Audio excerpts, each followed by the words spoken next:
Hello everyone, this is Maureen and welcome to My Crochet Story, where I share with you the two things that I love, teaching and crochet. Today is Monday, February the 26th, and I'm here to show you my progress on my 4 seasons mosaic blanket.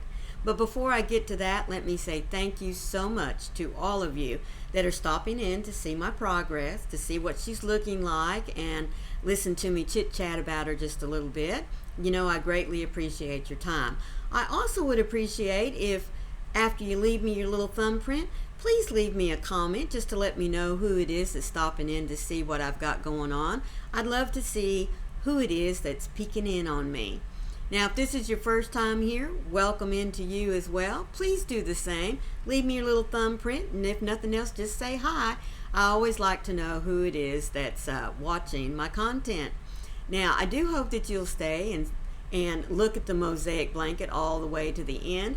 And let me encourage you that if you've never tried mosaic, you know, it's really very easy. And if, like I said, this is your first time in, you've never heard me mention before, but I didn't pick up mosaics until like just a year ago, and I could kick myself because it really is a very easy crochet technique. And so I do hope that you'll stay to the end and watch it. I also hope that it will lead you to look at all the other content on my channel, and then hit that subscribe button. Look for the bell with the little hugs on the side, because it'll let you know every time I upload content, especially if you're interested in mosaics. Now, before I get into the blanket, let me remind you that Michelle Mosaics and More is the one that is spearheading those of us that were interested in picking up this pattern, the 4 seasons, and she is available for comments, any questions that you may have, or little snags that you may have bumped into along the way.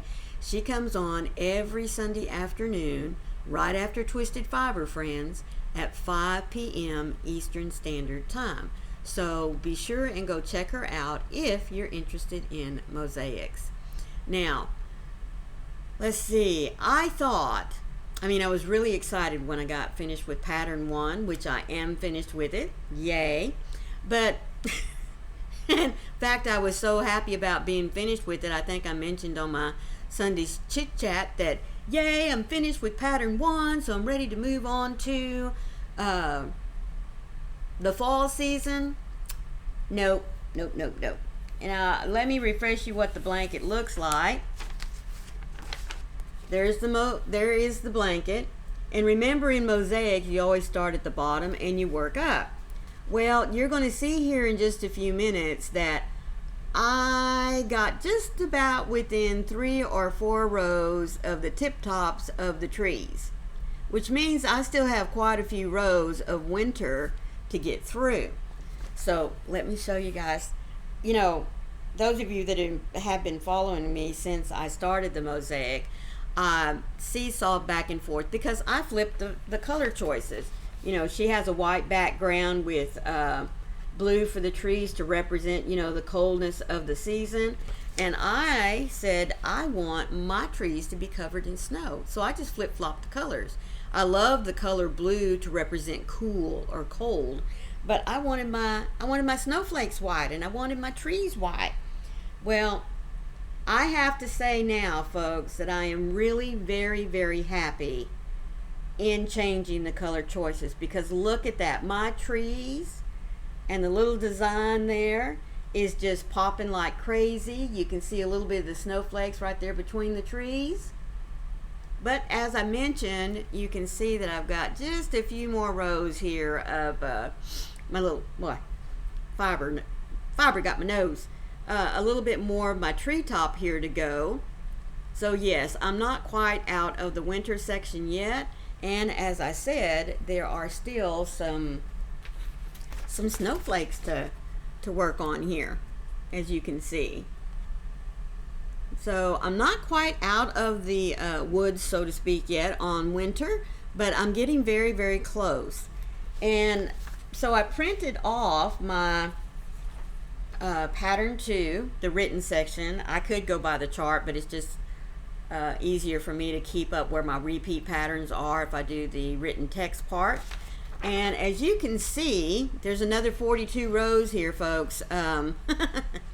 Yeah, it's about 2/3 or a little over 2/3 of the way before I'm ready to change into my colors for autumn.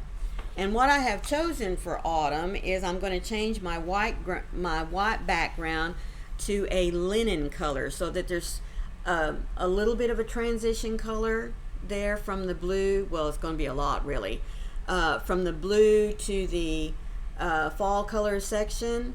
But I wanted it to also, not only did I want a distinct line between winter and autumn, you know, give me those blocked off effects, but I also didn't want to distract too much from the snowflakes. So with going with a very light cream color, if that's what you want to call it, to me linen is, you know, and I may change my mind whenever I get there, I don't know, but I'm still going with a very light background because I found a beautiful color combination for fall from Hobby Lobby. I love this yarn. It's called Cinnamon Cedar, but folks, it just has just enough of those beautiful, beautiful cinnamon and pumpkin and a little bit of sage, you know, the dull green that we start seeing in the fall when the leaves are starting to change. I just fell in love with it and I said, yep, that's what I want for my fall section. So anyways, no guarantees that I will be finished with winter by this time next week. I'm not going to force myself. I'm wanting to enjoy the experience of making this mosaic. I kind of got it in a rush with my one from last year, the show lock, because about 2/3 of the way through I decided to give it as a wedding gift, and so I was in a hurry to get it finished. And this is too beautiful a project. Any mosaic, really, no matter how large or small it is, they're just too precious of a project to rush through, because always want everything we create to have each stitch made with love. And not saying that my show lock wasn't finished with love, it was just with a hurried love, and I don't like to be rushed in my projects. But anyway, so hope you'll stop by next Monday to see how much progress I made in the winter section, and then we'll just go from there. Again, thank you so much for stopping by to see my progress. Always remember, be the light out there in the darkness for someone today, because you never know. Could be your light that they need to see. Until tomorrow, bye.